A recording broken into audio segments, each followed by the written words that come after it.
저희는 하나님 나라에 관련된 비유들을 공부해 오고 있습니다. 지난 시간에 저희들이 마지막 다루었던 비유가 혹시 어떤 비유인지 기억나십니까? 네? 겨자씨 비유. 겨자씨 비유는 하나님 나라가 가지고 있는 성장이라고 하는 주제. 그러니까 원래 유대인들의 사고 속에 하나님 나라가 성장한다. 이건 참 낯설은 개념인데 어떻게 하나님 나라가 성장해서 다니엘서 혹은 에스겔서가 보여주었던 열국이 하나님의 통치 아래 들어오게 되는지에 관련된 비밀을 지난 시간에 저희들이 같이 이야기했습니다. 오늘은 그 비유와 제가 여러분에게 그 비유의 서론을 이야기할 때 마태복음의 비유는 종종 앞에 있는 비유의 주제를 받아서 그 주제가 확장되어지고 더 심화되어지는 그런 특징들을 가지고 있다라는 이야기를 드렸던 것을 기억하실 겁니다. 기억하시죠? 네, 지난주 저희들이 같이 공부했던 그 비유에서 누룩 비유는 하나 더 발전되어진 의미를 가지게 됩니다. 여러분 일단 누룩 비유를 한번 같이 읽어볼까요? 33절 한 절만 아주 짧은 비유인데 예수님이 뭐라고 그러셨냐면 천국은 마치 누가요? 여자가 가루 서말 속에다 갖다 넣어 전부 부풀게 한 누룩과 같다. 이렇게 이제 짧은 한 문장으로 되어져 있습니다. 제가 이걸요 좀 번역을 조금은 더 예수님이 의도하셨던 것의 의도를 좀 살려서 이렇게 좀 번역하면 좋을 것 같아요. 천국은 마치 여자가 가루 서말 속에 몰래 갖다 넣은 그래서 부풀게 만든 누룩과 같다. 이렇게 번역하면 예수님이 말씀하셨던 거와 좀 더 가깝지 않을까 이렇게 생각을 합니다. 천국이 뭐와 같대요? 가루 서말 속에, 여기서 가루라고 하는 것은 밀가루를 의미합니다. 밀가루 서말 속에다 갖다 넣은 누룩과 같다. 여러분 이 그림이 좀 이해가 되시나요? 예전에 저는 시골 저희 외할머니 댁에 가면 할머니가 그 떡을 해주셨던 술떡 이런 거 해주셨던 기억이 있습니다. 어렸을 때. 그러면 그 큰 스텐 통에다가 밀가루 반죽을 이렇게 준비하셔가지고 거기다 뭐를 집어넣죠? 이스트를 정말 소량을 집어넣는 것을 제가 눈으로 본 적이 있습니다. 그래서 그것을 뚜껑을 덮고 그 아랫목, 겨울철 아랫목에 이불을 이렇게 뒤집어 씌워 놓고 나면 다음날 일어나면 어떻게 되어 있죠? 어저께 있었던 밀가루가 부풀어가지고 왕창 부풀어 있는 모습을 제가 어렸을 때 목격했던 기억이 납니다. 지금 예수님이 딱 그 비유를 말씀하고 계시는 거죠. 그런데요, 이 비유를 여러분이 읽으실 때 가루 서말 그러면 여러분 이 서말이라는 게 얼마나 많은 건지 느낌이 좀 오십니까? 저도 사실은 이 말이라고 하는 거에 대한 느낌이 정확치가 않아요. 이 도량형이 여러분 여기서 서말이라고 번역된 이 말이라고 하는 헬라 말은 예수님 사용하셨던 헬라 말은 물론 예수님이 헬라 말을 쓰셨는지 아니면 아람어를 쓰셨는지 정확하지 않지만 전 예수님이 아람어도 쓰셨고 또 헬라 말도 하셨을 것이라고 추정합니다.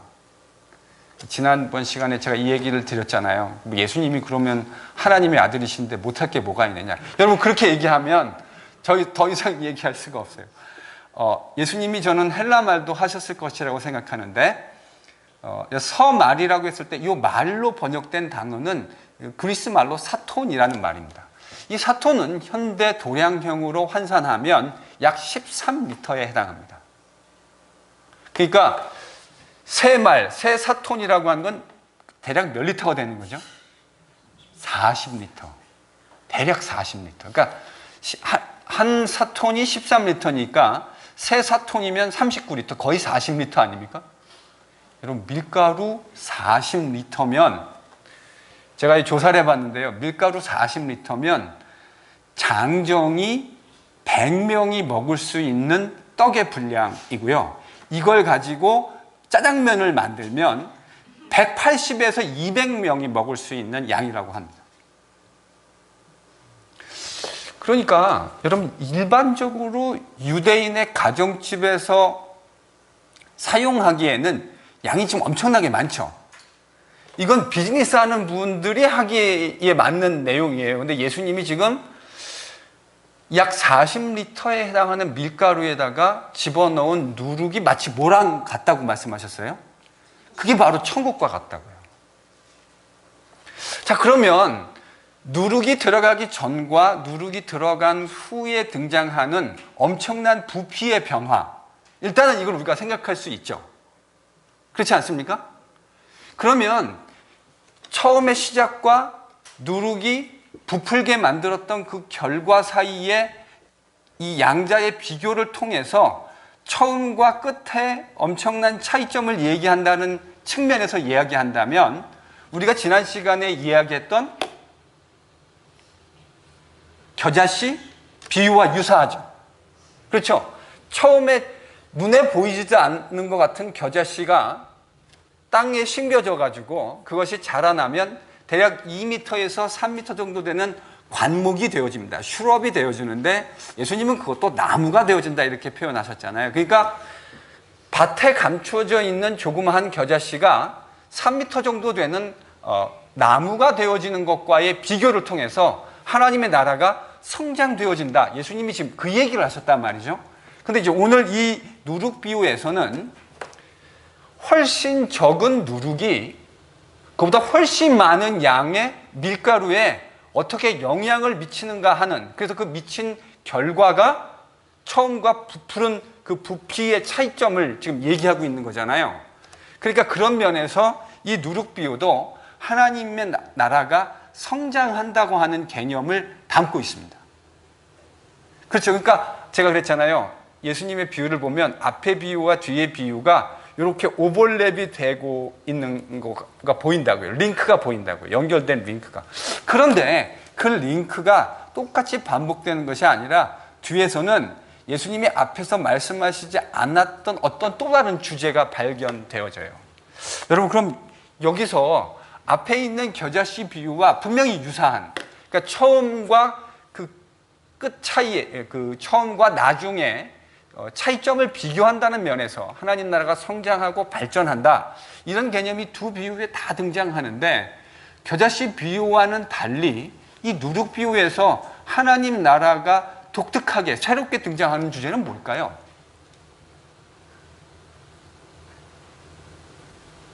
제가 아까 번역을 할 때 이렇게 번역했죠. 천국은 마치 여자가 가루 서말 속에다가 몰래 갖다 넣은 누룩과 같다. 제가 오리엔테이션 하면서 그런 말씀 드렸던 것도 기억하실 겁니다. 여러분, 예수님의 비유에는 뭔가 이상한 측면들이, 그러니까 일반적으로 유대 팔레스틴 땅에서 보편적으로 쉽게 접할 수 있는 주제들이에요. 소재들이에요. 그런데 그 소재를 예수님이 갖고 오셔가지고 이야기하실 때 뭔가 특별하게 좀 이상한 내용들이 등장하는 경우가 있다 말씀드렸잖아요. 여러분, 겨자씨를 보고 나무라고 아무 유대인 사람들도 생각하지 않았는데 예수님은 그걸 나무라고 불렀어요. 그것은 이미 다니엘과 에스겔에 있었던 하나님의 말씀을 예수님이 염두에 두고 일부러 뭔가 이렇게 트위스트, 스핀을 좀 거신 거죠. 그럼 이 비유 속에서 여러분, 뭐가 스핀일까요? 어떤 부분이 좀 언유절합니까? 여러분, 이스트, 홍 집사님 음식 만드실 때 밀가루에다 이스트 몰래 갖다 넣으세요? 여러분, 몰래 갖다 넣는 사람 없어요.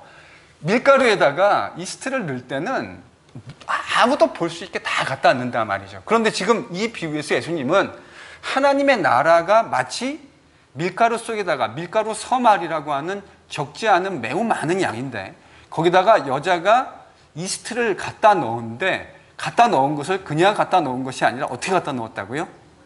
몰래. 그러니까 여기서 이제 우리나라 번역에는 갖다 넣은 이렇게 되어 있는데 그 갖다 넣은이라고 하는 예수님이 사용하셨던 헬라 말은 에네크랩센이라고 하는 단어입니다. 근데 이 에네크랩센은 그냥 갖다 넣는 게 아니고요. 몰래 가서, 몰래, 은밀하다라고 하는 의미가 담겨져 있는 언어예요.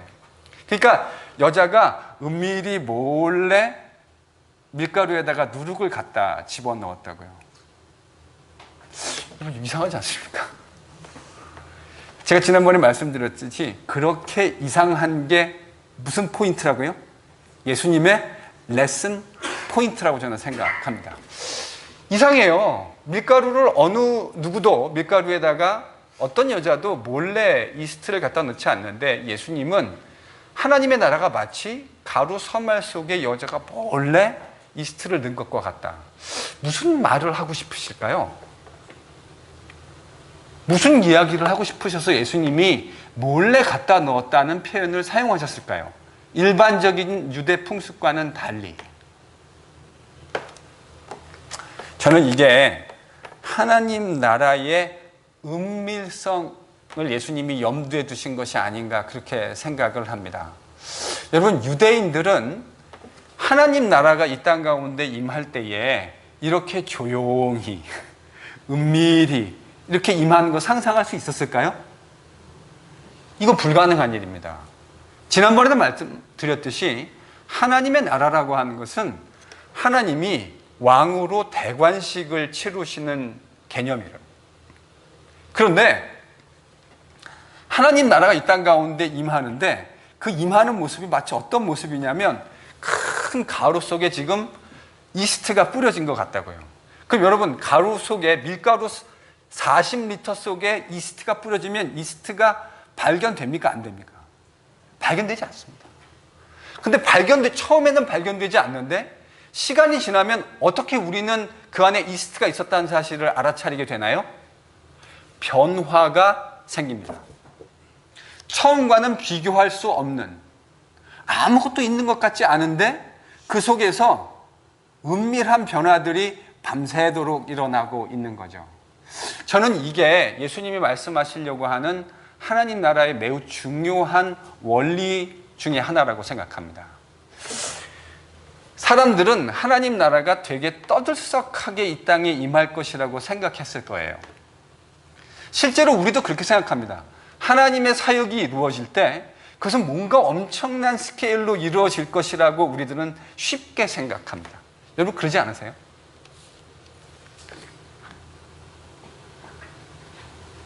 교회가 어려운 시절을 지나가면서 이런 상상들을 하지 않으셨어요? 담임 목사만 오면 뭔가 교회가 엄청난 일들이 일어날지도 모른다. 혹시 그렇게 상상하신 분들이 있을 수 있을 겁니다. 근데 저는요, 그렇게 생각하지 않아요. 하나님 나라의 일들은 늘상 이렇게 조용하게, 은밀하게, 마치 아무 일도 일어나지 않은 것처럼 일어나요. 여러분, 우리가 지난주에 같이 공부했던 겨자씨 비유, 밭 속에 겨자씨가 떨어졌어요.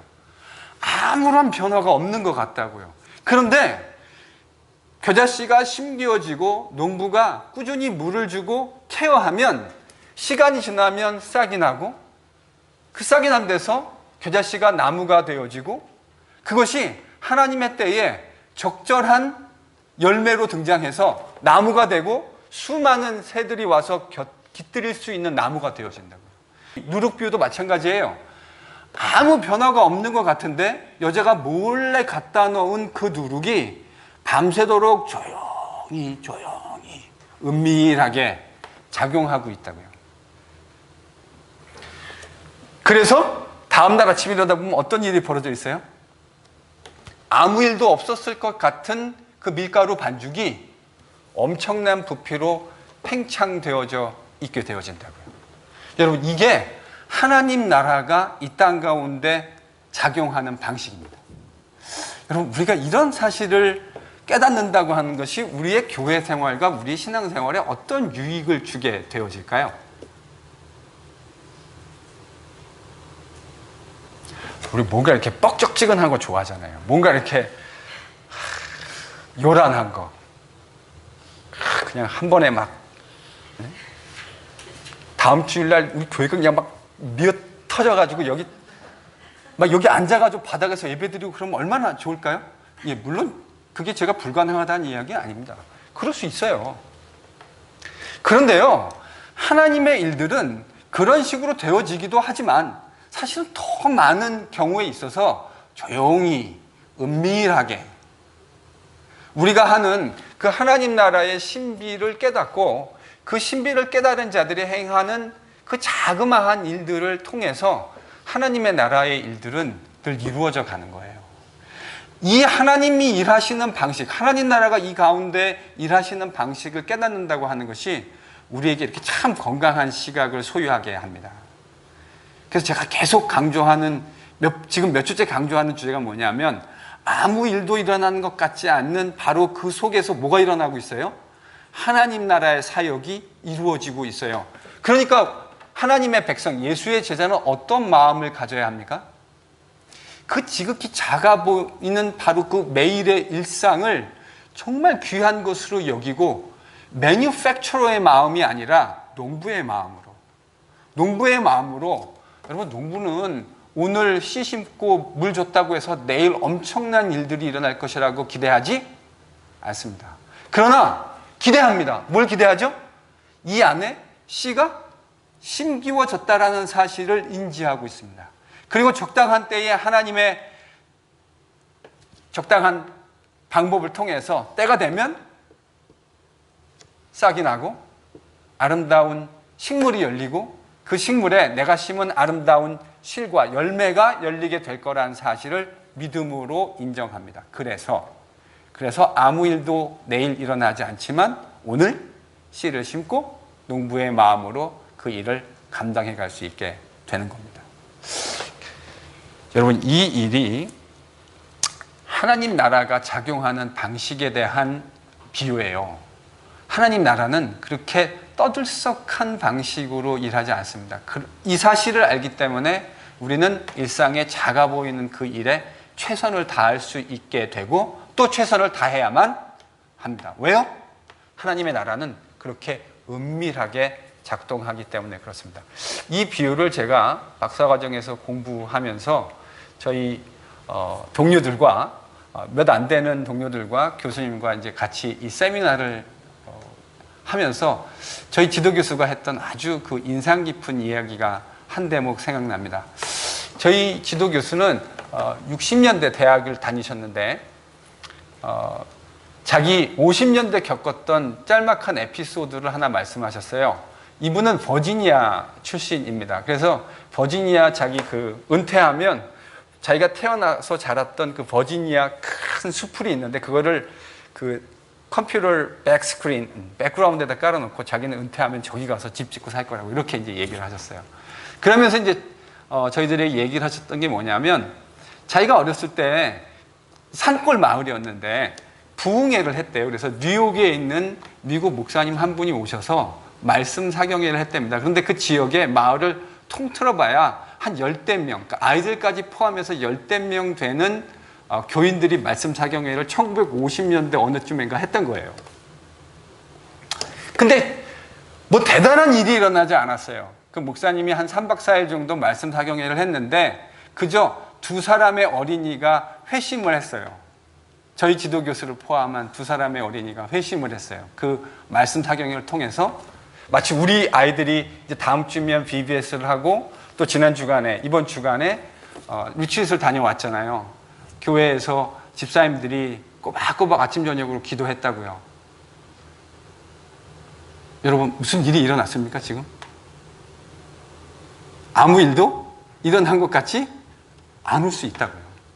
근데 아무 일도 일어나지 않았다고 하는 사람은 믿음이 없는 사람이에요. 여러분, 그 아이들의 마음밭에 씨앗이, 복음, 하나님 나라의 씨앗이 심겨졌다고요. 이 이야기를 지도교수가 이렇게 말씀하셨어요. 그때 별로 대단한 일이 일어나지 않았대요. 그냥 조용히 말씀 사경회를 한 3, 4일 했어요. 근데 아이들 둘, 그 버지니아 시골에 있는 아이들 둘이 회심을 했어요. 하나님을 알게 되고 예수님의 복음을 깨닫게 되어졌어요. 그래서 시간이 많이 지나서 그 2명의 아이가 둘 다 목사가 됐어요. 둘 다 PCA 목사가 됐어요. 한 분은 저희 지도교수고 한 분은 저희 지도교수의 친구분이세요. 그래서 한 분은 제가 정확하게 지명은 기억나지 않는데 저 테네시 어디쯤인가에서 목회를 하시고 아마 이제 지금쯤 은퇴를 하셨을 거예요. 저희 지도교수도 은퇴를 하셨으니까. 그래서 저희 지도교수는 그때 하나님을 만나고 대학에 가서 열심히 성경 공부를 하고 자기 전공을 배우고 웨스트민스터 신학교에 와서 신학을 공부하고 박사과정을 마치고 웨스민스터 신학교의 신약학 교수가 되셨어요. 처음에 50년대 내려오셨던 그 목사님은 되게 밍밍한 말씀 사경회를 하고 가셨을 것이라고 생각할는지 몰라요. 그런데 그때 50년대 심겨진 말씀의 씨앗이 그 두 명의 어린 아이에게 심겨졌고, 한 어린 아이는 자라서 목사가 돼서 테네시라고 하는 그 정도 되는 어느 지역에서 40년을 목회를 했어요.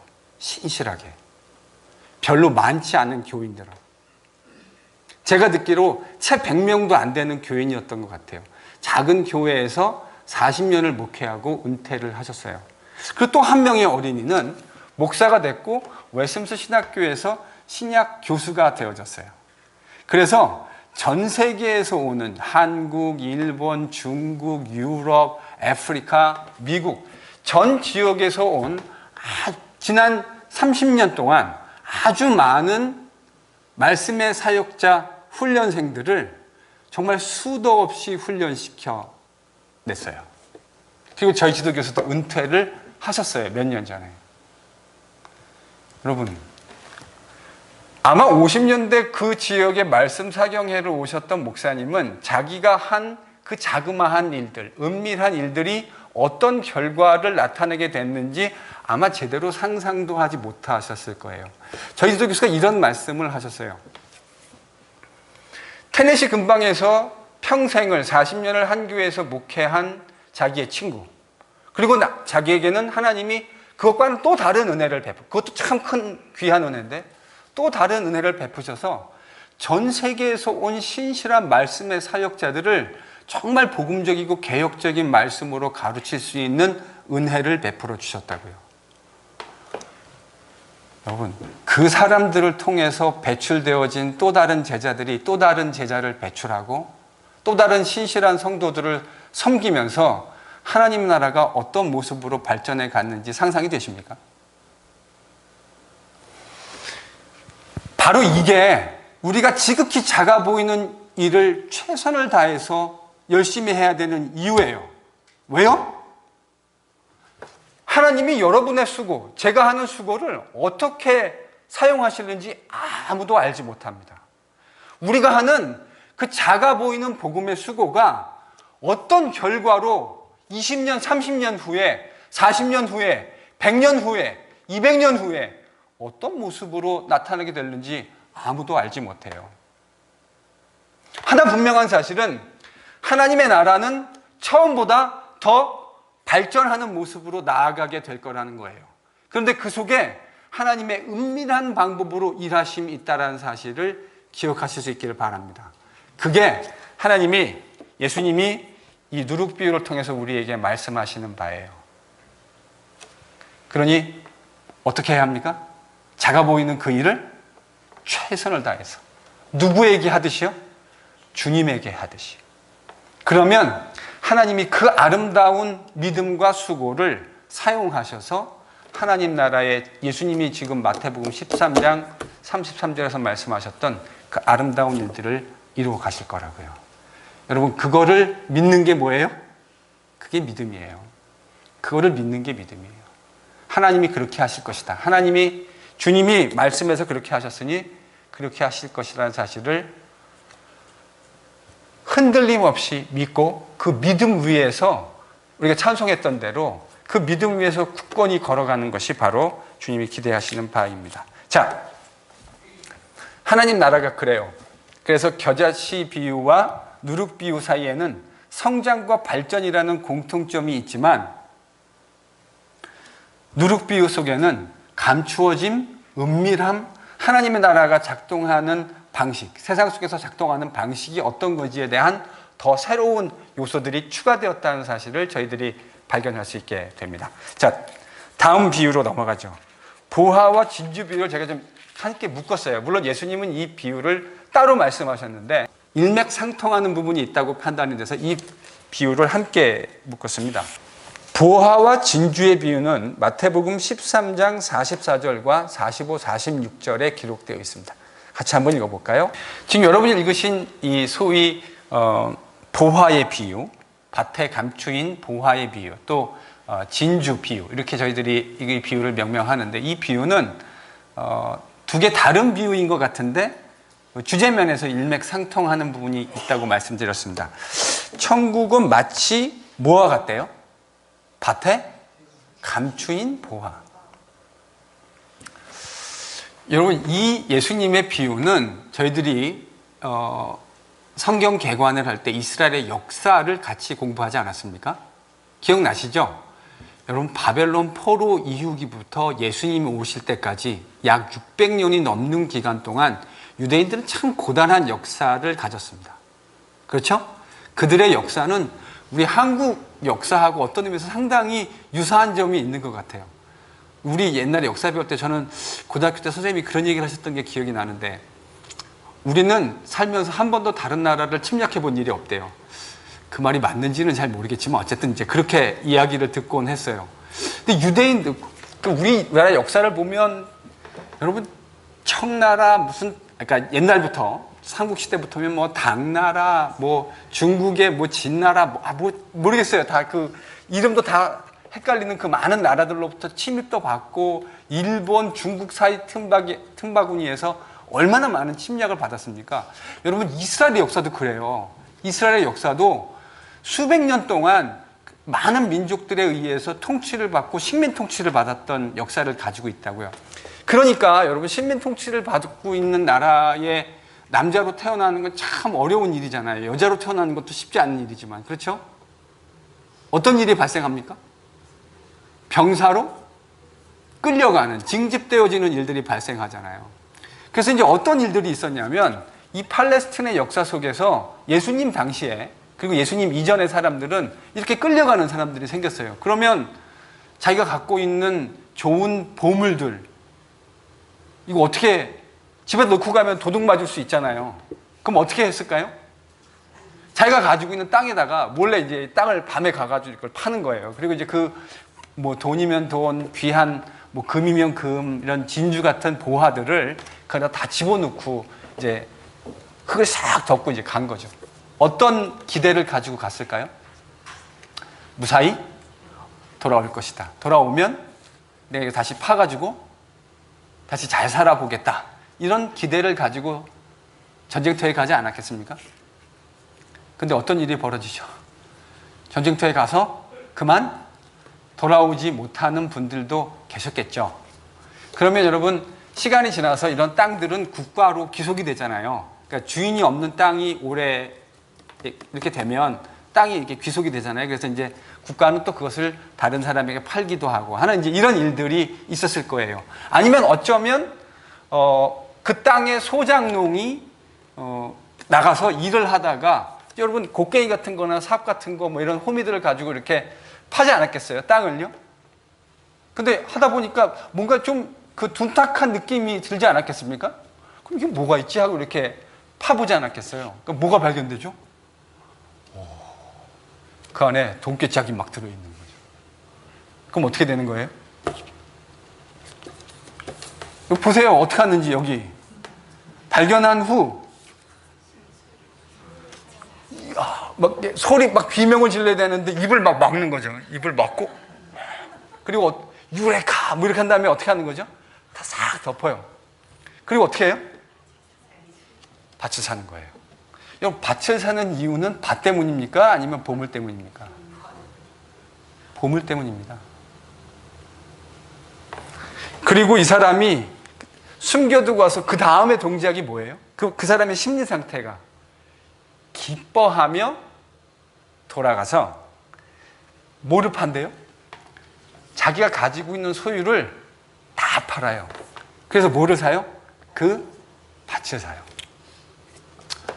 저는 예수님이 이 비유를 하나님 나라의 가치에 대한 내용을 이야기하기 위해서 말씀하셨다고 생각합니다. 그러니까 주제면에서 앞에 나왔던 비유하고는 조금 점프가 있는 것이 느껴지시죠? 지금까지는 이렇게 촘촘히 연결되어 왔는데, 이 비유는 예수님이 비유에 대한 이야기를 설명하시고 난 후에 등장하는 또 다른 비유인데, 주제면에서 약간 점프가 있는 것이 느껴집니다.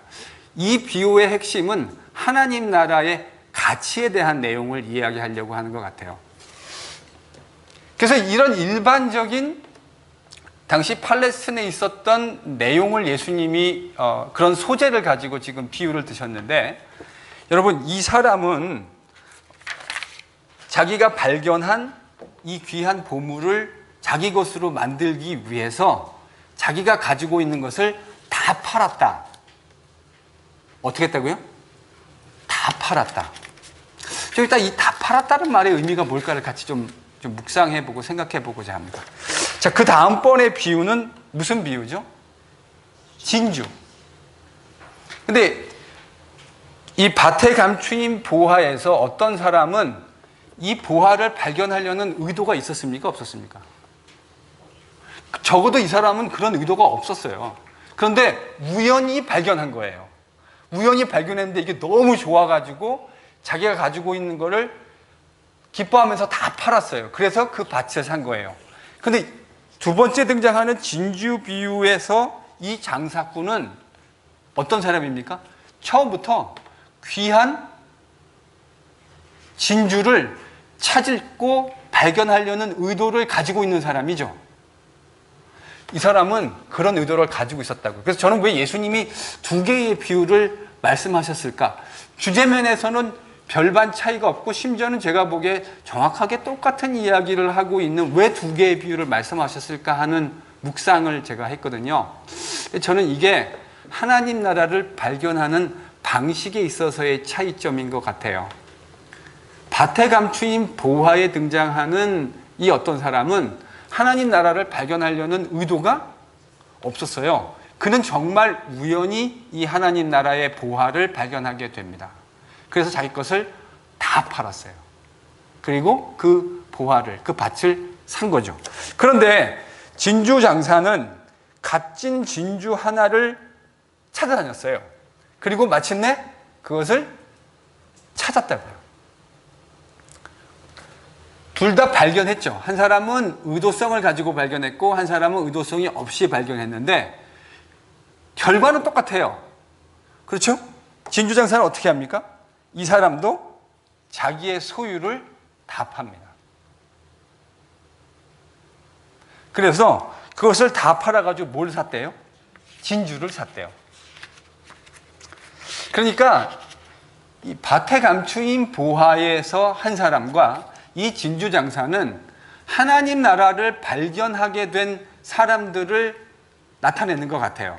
그런데 한 사람은 하나님 나라를 발견하려고 하는 의도가 없이 하나님 나라를 발견하게 됐고, 어떤 사람은 하나님 나라를 발견하려고 하는 의도를 처음부터 가지고 있는 상태에서 발견했어요. 여러분, 이게 하나님 나라를 발견하게 되어진 예수님의 제자들에게 가지고 있는 양태가 아닐까요? 예수님 당시에도. 자, 여기서 여러분에게 이 질문을 해보겠습니다. 자기 것을 다 팔았다. 그렇죠? 밭을 산 사람도 자기 것을 다 팔았고 진주를 산 사람도 자기 것을 다 팔았습니다. 여러분, 여기서 이 문맥에서 다 팔았다고 하는 말의 의미는 뭐를 나타내는 걸까요? 다 팔았다.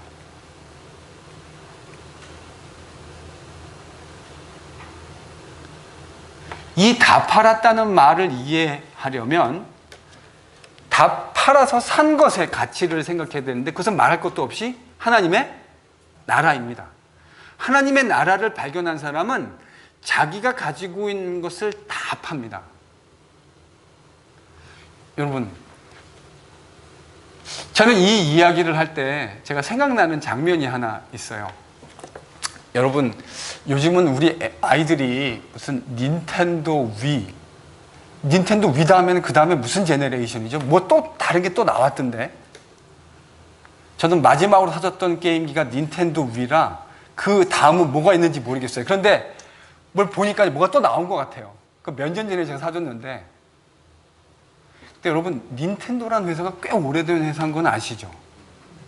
제가 알기로 닌텐도가 한 100년도 더 된 회사, 그러니까 게임 만드는 회사잖아요.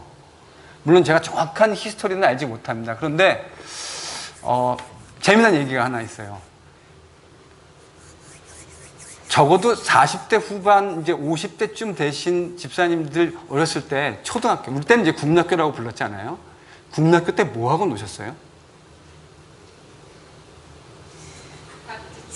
딱지치기, 구슬치기, 뭐 그런 거 아니었습니까? 뭐 비석치기, 뭐 이런 거 하고 놀고 그랬잖아요. 시골에서 옛날에. 저도 70년대 중반, 후반, 80년대 초반, 뭐 한 80년대까지 이제 그런 거 하고 놀았던 것 같아요. 그러니까 이제 저도 약간 사람이 승부근성이 있어가지고요. 뭐 저 지는 거 되게 싫어해요. 그래서 이제 딱지치기나 구슬치기 하면 그냥 뭐 동네에 있는 거 어쨌든 다 따야 이게 직성이 풀리는 거예요. 그래서 이제 예전에 아버지가 이제 공부 열심히 하라고 사주신 옛날에는 책상이 다 철제 책상이었잖아요. 기억나세요? 그래서 이 열면 이렇게 가운데 이렇게 있고 양쪽에 철제가 있어가지고 1단, 2단 뭐 이렇게 있었던 거. 제 기억엔 그랬던 것 같은데. 한쪽은 책을 넣고 공부하라고 사주셨는데 한쪽은 딱지, 한쪽은 구슬. 그래서 하나를 열면 철제 책상이니까 그 열 때마다 소리가 얼마나 나는지 몰라요. 제가 한때 저희 동네에서 구슬과 딱지가 제일 많은 아이였습니다. 학교 갔다 와서 일단 이제 그 비즈니스를 하러 나가는 거죠. 구슬치기랑 딱지치기를 하러 해가지고 숙제 다 끝내놓고, 안 하면 이제 혼나니까 숙제 다 끝내놓고 나가가지고 해가 질 때까지 막 겨울에는 막 해가 일찍 지는데 그 구슬치기 하면 막 손에 그 뭐라 그러죠? 막 손이 막 마비가 되는 느낌까지 이렇게 이제 구슬치기 하고 그랬다고. 그래서 제가 한때 저희 동네에서 구슬과 딱지가 제일 많았어요. 그래서 늘 이제 그걸 하고 오면 그 보물들을 이렇게 한번 점검해 보는 것이 인생의 낙이었는데, 그 당시에. 근데 어느 날 이제 저희 작은아버지가 캐나다에 계셨어요. 제가 태어나기도 전에 캐나다에 이민을 가셔가지고 저희 작은아버지는 캐나다 현지인교회 목사님이셨고 이미 은퇴를 하셨거든요. 몇 년 전에. 그런데 이분이 오시면서 한국에 오시면서 조카에게 주려고 그 당시 제 기억이 맞다면 79년 아니면 80년이었던 것 같아요. 저희 할아버지가 아직 살아계실 때였으니까. 막 그 소천하시기 직전이었는데. 근데 한국에서는요, 아직 그 대중 오락실도 생기지 않은 시점이에요. 여러분, 오락실이 그 이후에 생겼다고요. 그러니까 오락실이 생기기 전에 뭘 받았냐면 닌텐도, 그러니까 칼라도 아니고요, 흑백인데 제 기억이 맞으면 막 그 미키 마우스가 이렇게 막 어떻게 이상하게 되게 위얼드하게 막 동작하는, 지금으로 보면 그 줘도 애들이 안 갖고 놀 만한 그런 게임이었는데 그 당시만 해도 이건 정말 혁신적인 게임이었어요. 캐나다에서 오신 작은 아버지에게 어린이 이강택은 그 선물을 받게 됩니다.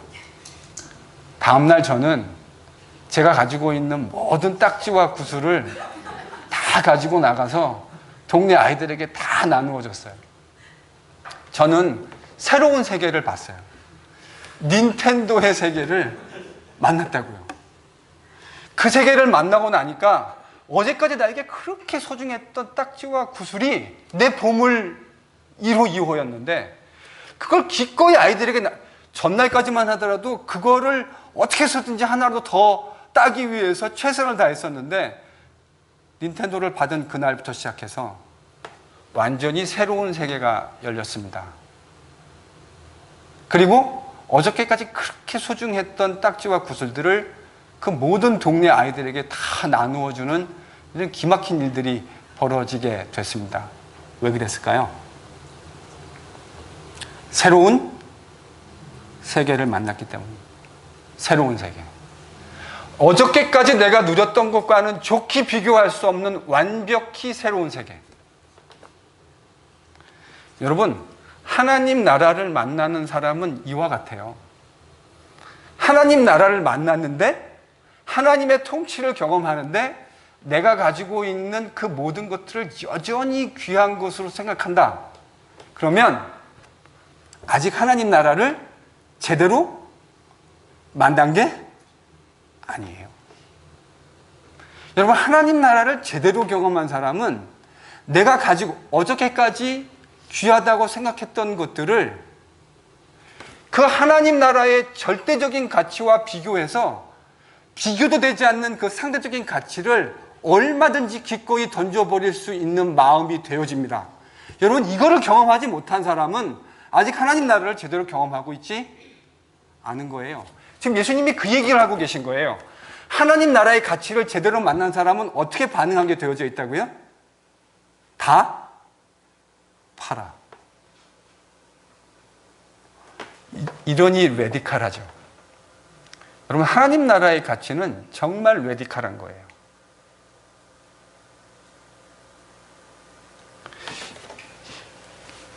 우리가 하나님 나라의 가치를 제대로 알고 있는지를 어떻게 알 수 있느냐?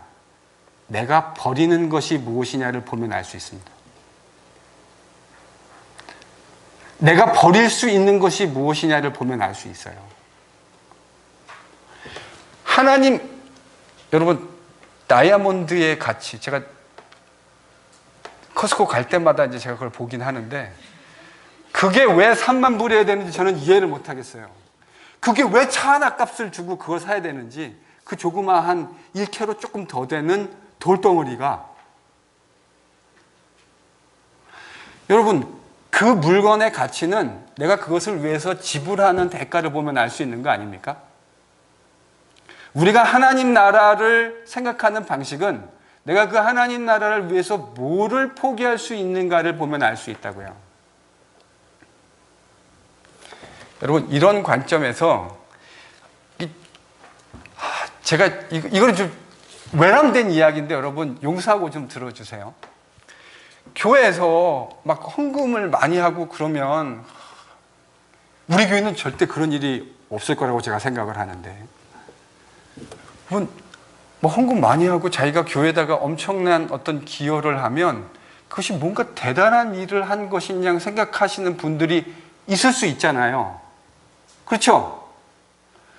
여러분, 그렇게 생각하는 분은 벌써 뭘 모르고 있는 거예요?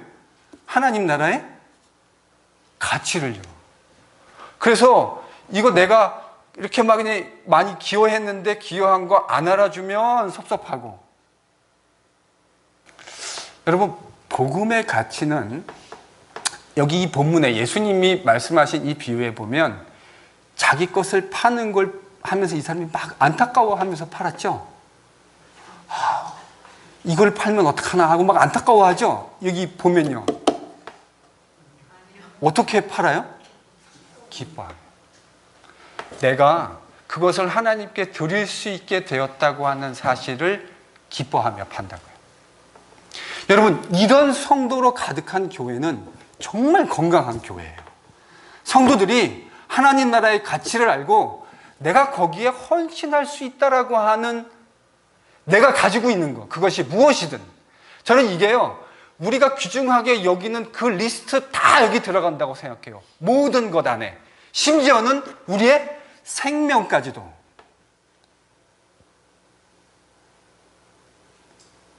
왜요? 그만큼 하나님 나라의 그 가치가 비교도 되지 않는 거예요. 그래서 바울은 이것을 그리스도를 발견하고 난 후에 자기가 이전까지 귀하게 여기던 모든 것들을 다 뭘로 여겼다고 고백합니까? 배설물이라는 건 되게 고상한 표현이잖아요. 제가 지난 설교 시간에 그런 표현을 썼는데 무슨 표현을 썼는지 기억나십니까? 똥. 그 하나님 나라의 가치, 예수 그리스도 안에 임한 그 복음의 가치를 깨닫고 나니까 그 전까지 규정했던 그 모든 것들이 바울이 뭐로 보이기 시작했다고요? 똥으로. 근데 그 똥이 어느 날 다시 다이아몬드가 되기도 하고 그러잖아요. 우리 마음속에서. 그럴 때마다 여러분 이 비유로 다시 돌아와야 합니다. 하나님 나라의 가치를 깨닫는다고 하는 것은 내가 소중하게 여겼던 것을 기꺼이 내려놓을 수 있게 합니다.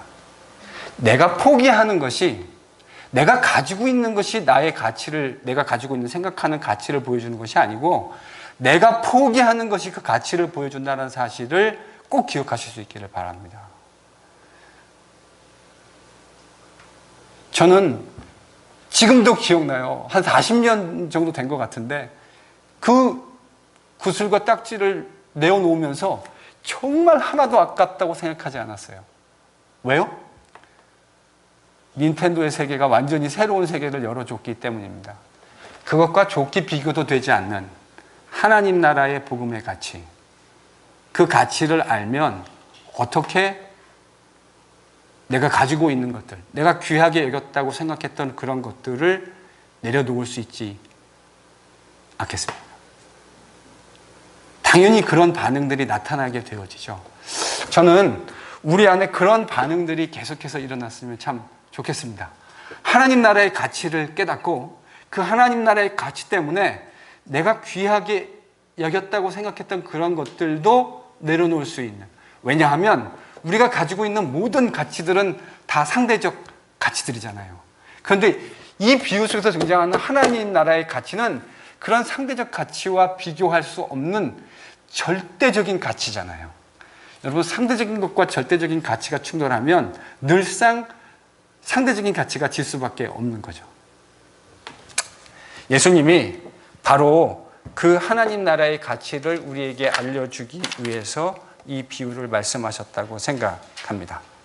그래서 우리가 하나님 앞에 하는 그 조그마한 헌신들, 이게 뭐 대단한 희생인 양 생각하는 이런 어리석음으로부터 빨리 벗어나야 합니다.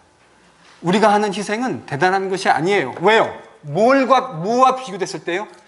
절대적인 가치를 가지고 있는 그 하나님 나라와 비교했을 때 우리가 하는 그 자그마한 일들은 별로 그렇게, 우리가 포기하고 희생하는 거, 사실은 희생이라는 말 자체도 적절하지 않아요. 포기하신다니까 되게 아깝다는 생각이 드시나요? 그러면 뭐를 묵상하셔야 되냐면, 내가 가지고 있는 포기하는 것을 묵상하는 것이 아니라 우리에게 주신 바로 그 하나님 나라의 가치를 다시 곰곰이 잘 묵상해 보세요. 그것이 얼마나 큰 가치를 가지고 있는 것인가. 그리고 깊이 묵상하시고 포기가 되어지는 은혜를 경험하실 수 있기를 바랍니다. 우리 함께, 저도 여러분도 그런 귀한 은혜 누릴 수 있기를 바랍니다.